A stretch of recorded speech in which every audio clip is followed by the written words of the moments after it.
ठीक है, देखें अभी हम प्रोस्टेट के बारे में थोड़ा और डिग अप करते हैं। ठीक है, देखें 52 साल का एक बंदा है, 52 ईयर्स ओल्ड मेल है। वो आपके पास आया है यूरोलॉजी ओपीडी में। ठीक है, किन किन चीज़ों के साथ उसको है, फन है, उसको फ्रीक्वेंसी, अर्जेंसी और नोक्ट्यूरिया भी है। साथ में क्या है ये प्लस उसको हेजिटेंसी है, वीक स्ट्रीम है, इंटरमिटेंसी है और PVD post void and dribbling भी है। तो उसका आप नेक्स्ट स्टेप आप कैसे उसको नेक्स्ट स्टेप क्या है आपका इस तरह के पेशेंट्स के लिए। ठीक है ना, ऐसे पेशेंट को आप सबसे पहले क्या करेंगे, आप सबसे पहले उसको डीआरई करेंगे जिसको हम पीआर भी बोलते हैं। ठीक है, और उसको एक आईपीएसएस स्कोरिंग सिस्टम के उसमें डाल देंगे। आईपीएसएस स्कोरिंग सिस्टम और डीआरई आप करेंगे। डीआरई में आप क्या देखेंगे, डीआरई में आप देखेंगे कि उसको कोई साइंस ऑफ प्रोस्टेटिक कार्सिनोमा तो नहीं है। ठीक है, for example hard nodular prostate तो फील नहीं हो रहा। ठीक है ना। अच्छा, अगर अब देखें कि आपने उसको डीआरई किया, आप डिवाइड करते हैं इस तरह इसको, इन तरह के पेशेंट्स को दो तरह के पेशेंट्स में, पेशेंट ए, पेशेंट बी। एक पेशेंट में आपने डीआरई की और उसका प्रोस्टेट जो है वो इनलार्ज आ रहा है, इनलार्ज प्रोस्टेट आ रहा है और साथ साथ में उसका प्रोस्टेट फर्म है। ठीक है, और साथ क्या है, उसका म्यूकोज़ा, फ्री म्यूकोज़ा है, प्रोस्टेट का जो म्यूकोज़ा है वो फ्री है। ठीक है, ठीक है ना। तो इस तरह की पिक्चर अगर आपको आती है, ठीक है, इनलार्ज प्रोस्टेट ग्लैंड फॉर्म और उसके बाद फ्री म्यूकोज़ा, तो ये डेफिनेटली आपको कोई बिनाइन सिचुएशन है। ठीक है, पेशेंट की बिनाइन सिचुएशन है, प्रॉबली बीपीएच हो सकता है। ठीक है ना, बीपीएच। ठीक है, ठीक है ना, ये हो सकता है। ठीक है, अब यही पेशेंट यही सिम्टम्स के साथ आया है, आपने डीआरई की है। ठीक है, ये सिम्टम्स के साथ आया है, आपने डीआरई की है और उसको आपने क्या, उसकी डीआरई में क्या मिला आपको, उसकी डीआरई में प्रोस्टेट इनलार्ज मिला। ठीक है, इसी तरह हार्ड प्रोस्टेट मिला, बिल्कुल हार्ड, और उसके बाद वहाँ पे आपको कोई सस्पिशियस नोड्यूल मिला। क्या मिला आपको, कोई सस्पिशियस नोड्यूल मिला। तो आप क्या करेंगे, आप क्या सोचेंगे। ठीक है ना, अब ये सस्पिशियस नोड्यूल है, ये कंडीशन जो है पेशेंट की बिनाइन भी हो सकती है, ये कंडीशन पेशेंट की मलिग्नेंट भी हो सकती है। अब आप क्या करेंगे, अब आप क्या करेंगे इस केस में, देखें एक आईपीएसएस स्कोर ऑफ़र करेंगे, आईपीएसएस स्कोर। ठीक है, आईपीएसएस स्कोर, ठीक है, आईपीएस स्कोर ऑफ़र करेंगे इस पेशेंट को, इन पेशेंट्स को। ठीक है, आईपीएसएस स्कोर क्या होता है, ठीक है ना, आईपीएसएस का क्या मतलब होता है, इंटरनेशनल प्रोस्टेट सिम्टम स्कोर। ठीक है ना, इंटरनेशनल प्रोस्टेट सिम्टम स्कोर। ये हम देखें जब भी कोई पेशेंट यूरोलॉजिक सिम्टम्स के साथ इस तरह के जो मैंने बताए आपके पास आता है, तो डीआरई के साथ हम ये प्रेजेंट करते हैं उस पेशेंट को। ये आईपीएसएस जो होता है ना, आईपीएसएस स्कोर, ये एक चार्ट होता है, ये चार्ट पेशेंट ने फिल करना होता है। याद रखें, डॉक्टर ने फिल नहीं करना होता, पेशेंट ने इसको फिल करना होता है। और एक साइड पे दी हुई होती है कि फॉर एग्ज़ाम्पल फ्रीक्वेंसी, बहुत सारे इसमें सिम्टम्स दिए गए होते हैं। पेशेंट वो पढ़ता है, खुद पढ़ने के बाद उस हिसाब से ना उसको 0 मार्क देता है, नॉट एट ऑल, या फिर 1 मार्क देता है, या 2 मार्क्स देता है, 3 मार्क्स देता है, 4 मार्क, मैक्सिमम इसमें 5 स्कोर होता है। ठीक है, मिनिमम 0 होता है। इसी तरह अर्जेंसी हो गया, इंटरमिटेंसी हो गया, वीक स्ट्रीम हो गया, नोक्ट्यूरिया, ये सारे के सारे वहाँ पे होते हैं। पेशेंट उनको पढ़ता है मुख्तलिफ़ लैंग्वेजेस में। ये फॉर्म जो है, ये चार्ट जो है वो क्या होता है, मुख्तलिफ़ लैंग्वेजेस में ये चार्ट ट्रांसलेटेड होता है। पेशेंट्स देखते हैं उसको और उस हिसाब से, अब फॉर एग्जांपल ये देखें, यहाँ पे देखें ये चार्ट है, ये आईपीएसएस स्कोरिंग चार्ट है। देखें आईपीएसएस स्कोरिंग चार्ट है, यहाँ पे ये सारे का सारा पेशेंट को ना हम देंगे। ठीक है, जब पेशेंट को देंगे, इसके टॉप पे पेशेंट नेम, एज वगैरह वगैरह सारा लिखा होता है। ठीक है, तो पेशेंट को वो पेशेंट पढ़ेगा इनकम्प्लीट इम्पटिंग, पेशेंट सोचेगा क्या मेरी इनकम्प्लीट इम्पटिंग है, अगर नहीं है तो पेशेंट 0 मार्क्स देगा, है तो लेस देन 1 इन 5 टाइम्स है तो 1 मार्क्स देगा, इसी तरह लेस देन हाफ 5 टाइम्स है तो 2, अप टिल 5 तक, ऑलवेज प्रेजेंट है तो फिर 5 देगा। ठीक है ना। इसी तरह फ्रीक्वेंसी की भी स्कोरिंग करेगा पेशेंट अपने लिए, इंटरमिटेंसी के लिए अपनी स्कोरिंग करेगा, अर्जेंसी के लिए करेगा, फिर नीचे देखें वीक स्ट्रीम के लिए करेगा, और उसके बाद स्ट्रेनिंग के लिए करेगा। ये सारा का सारा स्कोर देगा, ठीक है। अच्छा, अगर जो फिर हम टोटल IPSS स्कोर हम मायर करेंगे, इन सब को कैलकुलेट करेंगे। अगर स्कोर 1 से 7 बनता है तो माइल्ड इसका इशू होगा, अगर 8 से 19 है तो मॉडरेट इशू होगा, और 20 से 35 है तो सीवियर इशू होगा, ठीक है ना। तो ये IPSS स्कोरिंग सिस्टम है, ठीक है। ठीक है ना। तो हम IPSS देंगे। देखें हमने क्या किया, एक पेशेंट सिनेरियो लिया, इसमें 2 तरह के पेशेंट्स डाल दिए, ठीक है। A patient B. Patient B के जो सिम्टम्स थे वो बिनाइन लुकिंग थे, ठीक है। पेशेंट ए के जो सिम्टम्स थे वो जो सस्पिशियस थे, इधर इट कुड बी बिनाइन, इधर इट कुड बी मैलिग्नेंट। फिर हमने दोनों को IPSS दिया, तो दोनों का स्कोर फॉर एग्जांपल ले लो, सपोज़ करो कि इसका भी 15 आउट ऑफ 35 आया और इसका भी 15 आउट ऑफ 35 आया। दोनों का स्कोर IPSS स्कोर क्या आया है, 15/35, 15/35, ठीक है ना। तो अब नेक्स्ट स्टेप क्या करेंगे, नेक्स्ट स्टेप आप करेंगे इस तरह के पेशेंट्स में, नेक्स्ट स्टेप आप करेंगे अल्ट्रासोनोग्राफी, ठीक है। अल्ट्रासोनोग्राफी, ठीक है। अल्ट्रासोनोग्राफी में देखते हैं पेशेंट ए इधर हमने रखा है, पेशेंट बी इधर हमने रखा है, ठीक है। पेशेंट बी और पेशेंट ए इधर रखा है, ठीक है ना। अब अल्ट्रासाउंड में फ़र्ज़ करो पेशेंट जो है पेशेंट बी जो है उसका क्या आया है, पेशेंट बी का प्रोस्टेट साइज़ जो आया है 36 cc, ठीक है। हाइड्रोनेफ्रोसिस उसकी नहीं आई हुई है, और पोस्ट PVR जो आया है उसका क्या आया है, 50 cc, ठीक है ना। अच्छा, ये तो पेशेंट बी का है, ठीक है ना। तो पोस्ट वॉइड रेजिडुअल वॉल्यूम है ये PVR, ठीक है। तो ये पेशेंट बी है, ठीक है। अब पेशेंट ए में क्या है, पेशेंट ए में भी प्रोस्टेट 36 cc आया हुआ है। अच्छा, लेकिन साथ साथ में यहाँ पे सस्पिशियस नोड्यूल है, सस्पिशियस नोड्यूल अल्ट्रासाउंड में भी आया हुआ है इसका। इसके अलावा किडनी में हमने देखा कि हाइड्रोनेफ्रोसिस नेगेटिव है, इसकी नहीं है, और इसका भी PVR कितना है, PVR इसका भी 50 cc है, ठीक है। दोनों में देखें, ठीक है, प्रोस्टेट साइज़ भी सेम है, PVR भी सेम है, हाइड्रोनेफ्रोसिस नहीं है दोनों में, लेकिन इसमें सस्पिशियस नोड्यूल आ रहा है पेशेंट ए में। तो अब आप क्या करेंगे, PSA लेवल्स करेंगे, ठीक है ना। PSA लेवल्स देखें, ठीक है ना। तो ये फिर आप इसका PSA लेवल्स करेंगे। PSA लेवल्स अल्ट्रासाउंड में ये फाइंडिंग्स देख के PSA लेवल्स, अगर आप बी के PSA लेवल्स देखेंगे ना तो वो नॉर्मल आते हैं, ठीक है, नॉर्मल आए हैं, ठीक है। तो जब नॉर्मल आए हैं तो अभी हमारी जो बिनाइन जो है इसका कोई इशू कंफर्म हो गया है, इसको हम बिनाइन प्रोस्टेटिक हाइपरट्रॉफी के लिए मैनेज करेंगे। लेकिन ए को देखिए आप, इसकी 9 Ng/ml ये अपर लिमिट से भी डबल है, ज़्यादा आ गई है, तो इसकी हम क्या करेंगे, इसकी हम बायोप्सी लेंगे, ठीक है। ठीक है ना। तो बायोप्सी करेंगे। देखें इस केस में हमने बायोप्सी क्यों की, अल्ट्रासाउंड में सस्पिशियस नोड्यूल था और PSA लेवल नॉर्मल से बहुत ज़्यादा था। नॉर्मल PSA हमने प्रोस्टेट वीडियो 1 में हमने आपको पूरी की पूरी डिटेल बताई हुई है, ठीक है ना। देखें PSA लेवल जो होता है ना, PSA लेवल ये प्रोस्टेट स्पेसिफिक होता है, ये प्रोस्टेट स्पेसिफिक एंटीजन है, it is not cancer specific, ठीक है। याद रखें, एक लो PSA लेवल के साथ भी पेशेंट को कार्सिनोमा हो सकता है, जबकि एक हाई PSA लेवल के साथ भी पेशेंट को बिनाइन के पैथोलॉजी हो सकती है, ठीक है। तो ये कोई कैंसर स्पेसिफिक नहीं होता PSA, ठीक है। PSA इज़ ऑलवेज क्या, PSA is always prostate specific, ठीक है। ठीक है ना। यहाँ पे देखिए एक क्वेश्चन अराइज होता है कि किस PSA लेवल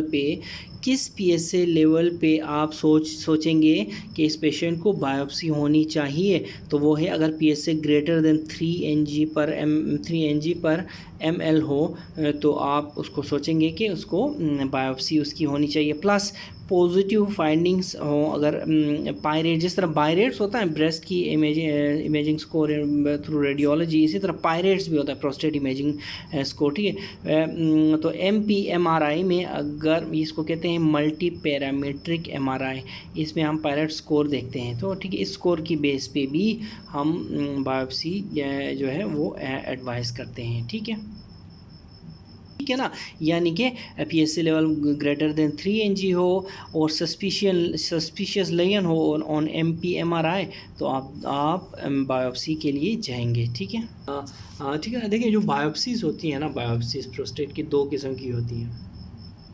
ठीक है, एक होती है ट्रांसरेक्टल अल्ट्रासाउंड गाइडेड बायोप्सी और एक होती है ट्रांसपेरिनियल। फॉर एग्जांपल अगर ट्रांसरेक्टल अल्ट्रासाउंड बायोप्सी आप करना चाहेंगे तो उसके लिए पेशेंट को हम कहाँ लिटाते हैं, हम लेफ्ट लेटरल पोजीशन डेक्यूबिटस पोजीशन में हम लिटाते हैं। ठीक है ना। अब एक और क्वेश्चन है, what is the drawback of trust guided biopsy. देखिए ट्रस्ट गाइडेड बायोप्सी का ड्रॉबैक क्या है, ड्रॉबैक क्या है। एक तो देखें रेक्टम के थ्रू जा रहे हैं तो इन्फेक्शन हो सकता है, ठीक है। और दूसरा ये कि आप इसको ना ट्रस्ट गाइडेड बायोप्सी आप anterior lobe of the prostate की बायोप्सी नहीं ले सकते। देखें ना ये रेक्टम है, अगर यहाँ पे प्रोस्टेट है, यहाँ पे प्रोस्टेट है, यहाँ से आप जाएंगे तो आप इंटीरियर लोब की कैसे, ये इंटीरियर है, ये पोस्टीरियर है, ठीक है। यहाँ से यहाँ पे पेनिस और ये सारे का सारा जो भी है, ठीक है। तो आप यहाँ से जाएंगे तो इंटीरियर लोब की आप क्या करते हैं, इंटीरियर लोब की बायोप्सी नहीं ले पाते, आप सिर्फ इस एरिया की बायोप्सी लेते हैं। ठीक है ना। तो ये तो ट्रस्ट बायोप्सी में आप लेफ्ट लेटरल पोजीशन डेक्यूबिटस पोजीशन पे रखते हैं। अब ट्रांसपेरिनियल बायोप्सी में आप पेशेंट को किस पोजीशन पे रखते हैं, लिथोटमी पोजीशन पे, ठीक है। इसमें लिथोटमी पोजीशन पे आप रखते हैं ट्रांसपेरिनियल में, ठीक है ना। तो ट्रांसपेरिनियल बायोप्सी में हम लिथोटमी, ट्रांसरेक्टल बायोप्सी में हम left lateral decubitus position, transrectal ultrasound guided biopsy में हम इनकी क्या ड्रॉबैक्स हैं, रेक्टम से इन्फेक्शन जा सकती है, प्रोस्टेट इन्फेक्ट हो सकता है, और anterior lobe of the prostate से हम क्या बायोप्सी नहीं ले सकते, ठीक है ना। तो ये गोल्ड्स याद रखें कि ट्रस्ट जो है हम जो है अगर कोई पूछे आपसे कि बायोप्सी का क्या गोल्ड स्टैंडर्ड है तो आप ट्रांसरेक्टल अल्ट्रासाउंड बायोप्सी का कहेंगे, ठीक है ना। अलबत्ता इन ड्रॉबैक्स की वजह से हम ट्रांसपेरिनियल बायोप्सी भी करते हैं, ठीक है ना। तो ट्रस्ट गाइडेड बायोप्सी, इसको आप ट्रांसरेक्टल अल्ट्रासाउंड गाइडेड बायोप्सी कहने की बजाय आप इसको सिंपली ट्रस्ट गाइडेड बायोप्सी कहते हैं, इसको ट्रस्ट गाइडेड बायोप्सी कहना सीख लें, ठीक है। ट्रस्ट गाइडेड बायोप्सी के वक्त हम एंटीबायोटिक डोज भी देते हैं पेशेंट को इस इन्फेक्शन से बचने के लिए, ठीक है। ठीक है ना। तो देखें ट्रस्ट गाइडेड बायोप्सी हो या ट्रांसपेरिनियल बायोप्सी हो, आपने एटलीस्ट 12 बायोप्सी सैंपल्स या कोर्स लेने हैं, ठीक है ना। इन बायोप्सी सैंपल्स को आपने सेपरेट कंटेनर्स में डाल के फिर पैथोलॉजिस्ट के पास भेज देना है। पैथोलॉजिस्ट फिर उसकी क्या करेगा, हिस्टोपैथोलॉजी करेगा, ठीक है। पैथोलॉजिस्ट फिर क्या करेगा, उस जो बायोप्सीज हमने ली थी 12 बायोप्सीज, उसकी हिस्टोपैथोलॉजी करेगा ग्लीसन स्कोरिंग के थ्रू। देखें ग्लीसन्स जो है ना, ग्लीसन्स 3 चीज़ें हैं इसमें, ग्लीसन्स पैटर्न, ग्लीसन्स स्कोर और ग्लीसन्स ग्रेड। हम सबसे पहले ग्लीसन पैटर्न देखते हैं, उस पैटर्न के हिसाब से हम ग्लीसन स्कोरिंग करते हैं, हम उस स्कोरिंग के हिसाब से फिर हम ग्लीसन ग्रेड निकालते हैं, ठीक है ना। तो सबसे पहले हम बात करेंगे पैटर्न की बात करेंगे। पैटर्न्स देखें हमारे पास 5 हैं। पैटर्न 1 में हमारे पास जो ग्लैंड्स होते हैं ना, वो स्मॉल ग्लैंड्स होते हैं और यूनिफॉर्म ग्लैंड्स होते हैं, ठीक है। इस तरह के आपको ग्लैंड्स नज़र आएंगे पैटर्न 1 में, ठीक है। ठीक है ना। ये देखें ग्लिसन्स पैटर्निंग है, यहाँ पे स्मॉल यूनिफॉर्म ग्लैंड्स आपको नज़र आ रहे हैं इस पैटर्न में। फिर नीचे जो है वो डिफरेंट है, फिर उससे नीचे डिफरेंट है, उससे नीचे डिफरेंट है, और फिर 5 नंबर पे फिर डिफरेंट है। तो ये वेल डिफ्रेंशिएटेड से पुअरली डिफ्रेंशिएटेड एनाप्लास्टिक की तरफ जा रहा है, ठीक है। तो ये जो है ये ग्लिसन्स पैटर्न्स है, ठीक है ना। तो पैटर्न नंबर 1 में क्या होता है, small uniform glands closely packed होंगे, ठीक है। जैसा कि मैंने ये डायग्राम मैंने आपको बताया, पैटर्न 1 में closely packed small uniform glands हैं, ठीक है। अब पैटर्न 2 में क्या होगा, पैटर्न 2 में देखें मोर स्ट्रोमा आएगा, जो ग्लैंड्स हैं वो एक दूसरे से दूर दूर जा रहे हैं, ये देखिए मोर बीच में फिर स्ट्रोमा फंसा हुआ आ जाएगा ज़्यादा से ज़्यादा, ठीक है। तो ये जो है ये पैटर्न 2 है। पैटर्न 2 में more stroma between the glands और there is increased space between the glands, ठीक है ना। तो पैटर्न 2 क्या होगा, पैटर्न 2 हमारे पास होगा इंक्रीज्ड स्ट्रोमा और बिटवीन द ग्लैंड्स और distance increase distance between the glands, ठीक है। और ये इस तरह होगा, ठीक है, इस तरह होगा, ठीक है।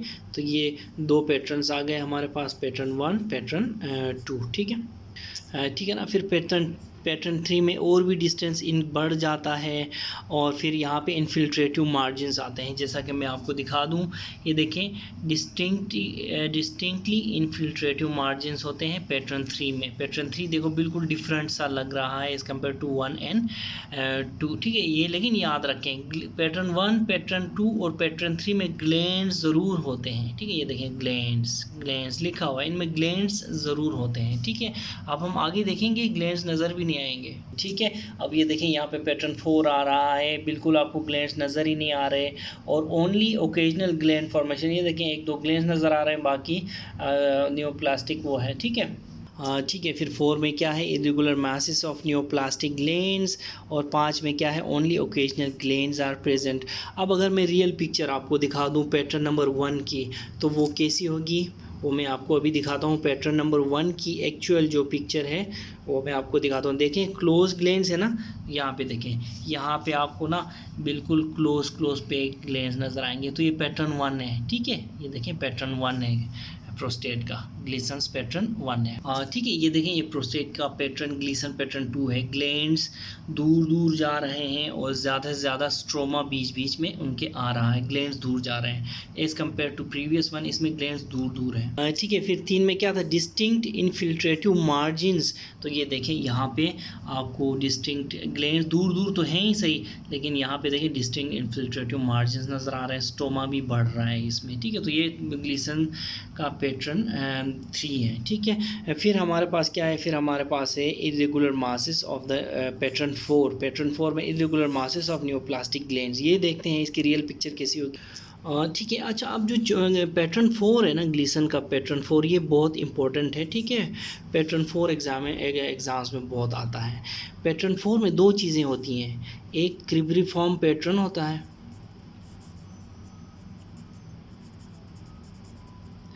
और दूसरा होता है हाइपरनेफ्रॉइड पैटर्न, ठीक है।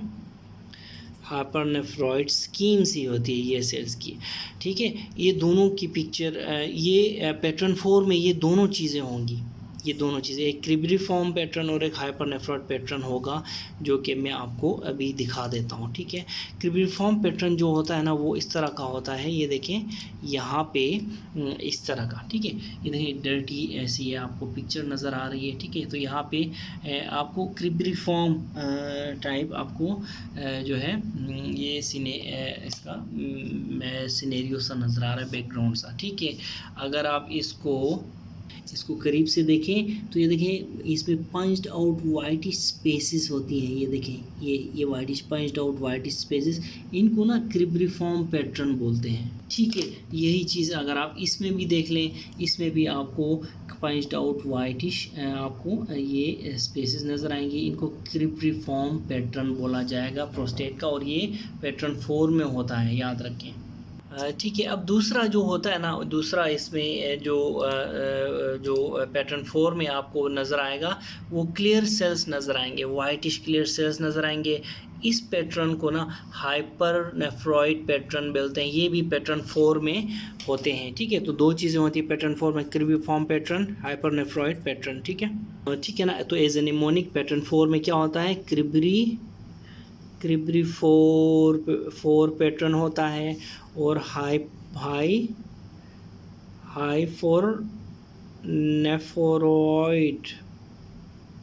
नेफ्रॉइड पे, ये दोनों के दोनों पैटर्न्स 4 में होते हैं। अब जो 5 में होता है, ओनली ओकेजनल ग्लैंड्स होते हैं, इसमें कोमेडो नेक्रोसिस होती है, ठीक है ना। सेंट्रल पिंकिश आपको नेक्रोसिस नज़र आएगी, इर्द आपको सेल्स नज़र आएंगे, नियोप्लास्टिक सेल्स नज़र आएंगे, जैसा कि इस पिक्चर में है। ये देखें, यहाँ पे आपको बीच में पिंकिश मट्टी नज़र आ रहा है, इर्द गिर्द आपको क्या नज़र आ रहा है, इर्द गिर्द आपको नियोप्लास्टिक सेल्स नज़र आ रहे हैं, ठीक है। इसके अलावा इधर भी देखें करीब से, ये देखें, यहाँ आपको सेंट्रल पिंकिश, इर्द गिर्द नियोप्लास्टिक सेल्स, इसको कोमेडो नेक्रोसिस बोलते हैं। ये जो सेंट्रल नेक्रोसिस है ना, इसको कोमेडो नेक्रोसिस, और ये पैटर्न 5 की निशानी है, ठीक है। ठीक है ना। तो याद रखें 5 में शीट्स होते हैं, सेल्स के शीट्स होते हैं, ग्लैंड्स आपको इसमें ओकेजनल नज़र आएंगे, शीट्स होते हैं, शीट्स का मतलब 5 याद रखें, ठीक है। अब अगर इसकी समरी बना लें तो पैटर्न 1 2 3 में आपको ग्लैंड्स नज़र आएंगे, ग्लैंड्स नज़र आएंगे। 4 में आपको क्रिबरी फॉर्म जिसका निमोनिक भी बताया मैंने और हाइपरनेफ्रॉइड नज़र आएगा, पैटर्न नज़र आएगा। 5 में आपको शीट्स और कोमेडोनेक्रोसिस नज़र आएगी, ठीक है, कोमेडोनेक्रोसिस आपको नज़र आएगी, ठीक है। तो ये ग्लीसन्स पैटर्न है, ठीक है, ठीक है ना। अब ये जो शीट्स हैं वो इस तरह के आपको इस तरह के शीट्स आपको नज़र आएंगे इसमें, ठीक है। ठीक है, हमने क्या किया, हमने ग्लीसन्स पैटर्न पढ़ा।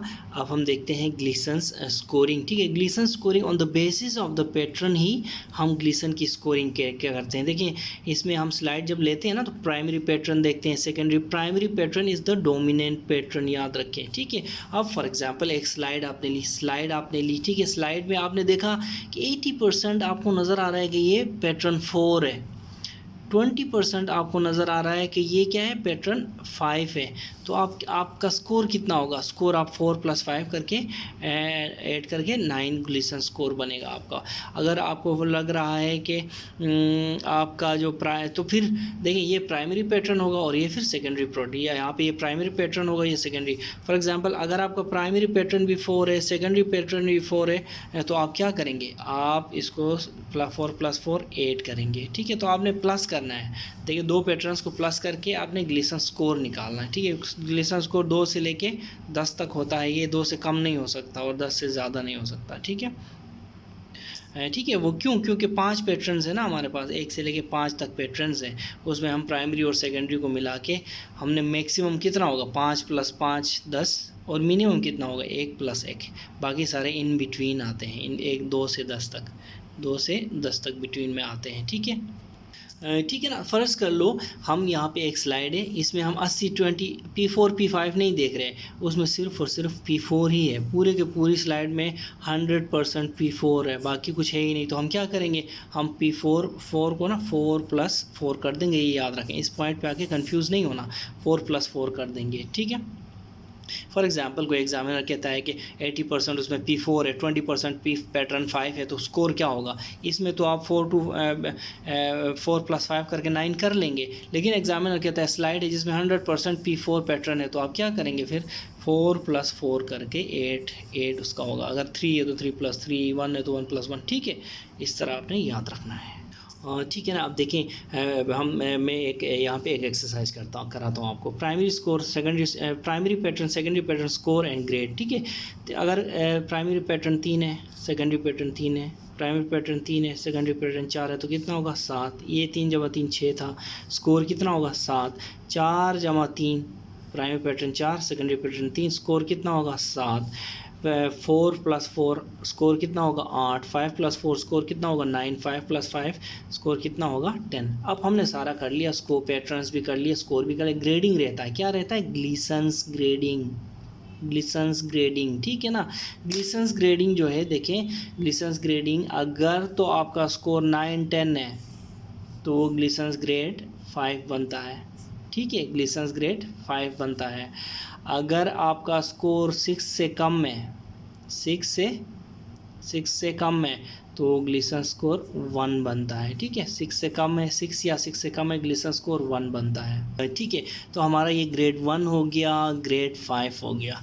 अब देखें यहाँ पे 7 है, ठीक है। देखें यहाँ पे हमने क्या देखना है, दोनों 7 है ना, तो प्राइमरी स्कोर देखना है। अगर प्राइमरी पैटर्न 3 है और सेकेंडरी पैटर्न 4 है तो वो वाला 7 जो है वो ग्रेड 2 होगा। अगर प्राइमरी पैटर्न 4 है और सेकेंडरी पैटर्न 3 है तो वो वाला 7 ग्रेड 3 होगा, ठीक है। इसी तरह 8 जो है वो ग्रेड 4 है, ठीक है। तो देखिए हमारा ग्लीसन्स ग्रेडिंग सिस्टम भी यहाँ पे क्लियर हो गया, ठीक है ना। अब पैथोलॉजिस्ट ने हमें रिपोर्ट भेज दी है, हम कैसे करेंगे प्रोस्टेट कैंसर के पेशेंट को मैनेज, उसका देखें हम TNM क्लासिफिकेशन की बेस पे मैनेज करेंगे, ग्लीसन्स ग्रेड की मैनेजमेंट और PSA लेवल्स भी की बेस पे, ठीक है। उसको हम low risk, high, intermediate risk और हाई रिस्क पे डिवाइड करते हैं, ठीक है ना। तो ये mnemonic PGT PSA level grading और ग्लिसन्स ग्रेडिंग और TNM क्लासिफिकेशन। याद रखें नॉर्मली लेस देन 70 ईयर्स हो तो हम रेडिकल प्रोस्टेटेक्टमी करते हैं अलॉन्ग विथ हार्मोनल थेरेपी या फिर रेडियोथेरेपी या कीमोथेरेपी। अगर ग्रेटर देन 70 हो तो हम ऑब्जर्व करते हैं। क्यों पता है, लाइफ एक्सपेक्टेंसी इतनी ज़्यादा नहीं होती, और वैसे भी नेक्स्ट 10 ईयर्स में वो बंदा प्रोस्टेट कार्सिनोमा से मरने वाला नहीं, वो किसी और चीज़ से, हार्ट अटैक MI से मर सकता है। इसलिए हम इसे ऑब्जर्वेशन पे रखते हैं ऐसे पेशेंट्स को।